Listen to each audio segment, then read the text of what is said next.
E ben ritrovati in diretta qui su Radio Punto Zero. Parliamo di arte nella nostra mattinata Punto Zero Caffè, perché si è alzato il sipario su pittori del Settecento tra Venezia e Impero, arte attraverso i territori del Friuli Venezia Giulia. Al Castello di Udine la mostra che ripercorre, grazie a 130 tra opere e documenti, la produzione artistica che ha caratterizzato il nostro territorio nel Settecento. L'esposizione, realizzata dai Musei Civici di Udine in collaborazione con i Musei Provinciali di Gorizia, sarà aperta al pubblico fino al 7 aprile 2024. Ma andiamo a parlarne insieme ai protagonisti. Per i Musei Civici di Udine Antonio Impagnatiello, i curatori, anche le curatrici Liliana Carnielutti e Vania Kransinig, e poi l'assessore alla cultura del comune di Udine Federico Pirone e il referente per Palazzo Attems Petzstein di Gorizia. Andiamo a scoprire di più insieme. Buongiorno a tutti, benvenuti nel Castello di Udine. Abbiamo il piacere di inaugurare una delle tante mostre nella nostra città, che è quella dei pittori del Settecento, che è una collaborazione con Gorizia per l'avvicinamento appunto a Gorizia 25.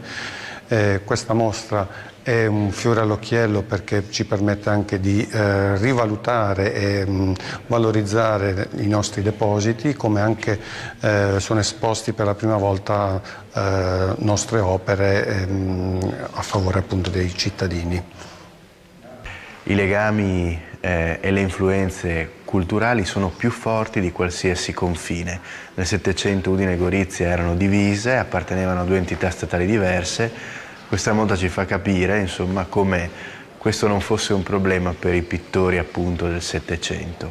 Ecco, l'amministrazione ha sposato questo progetto che parte dalla precedente amministrazione con l'idea che la cultura sia un grande strumento di rigenerazione, insomma, sociale, progettuale per un'intera comunità come quella del Friuli Venezia Giulia, che è sempre stata abituata a far convivere le differenze.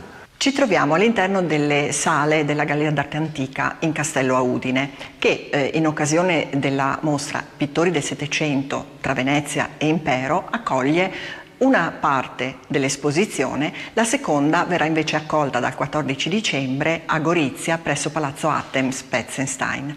L'idea è quella di riproporre un percorso che indaghi nuovamente il Settecento pittorico tra Piccola Patria e Contea di Gorizia, quindi ripercorrendo attraverso i segni lasciati sul territorio i rapporti tra le due aree di pertinenza, quella asburgica dell'Isontino e quella invece veneziana, facente capo a Venezia naturalmente, ma a Udine come centro propulsore di cultura veneziana sul territorio.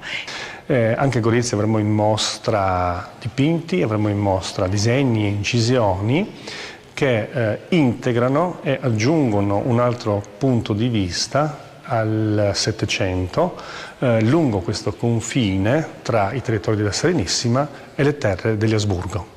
Nel Settecento è molto importante l'incisione.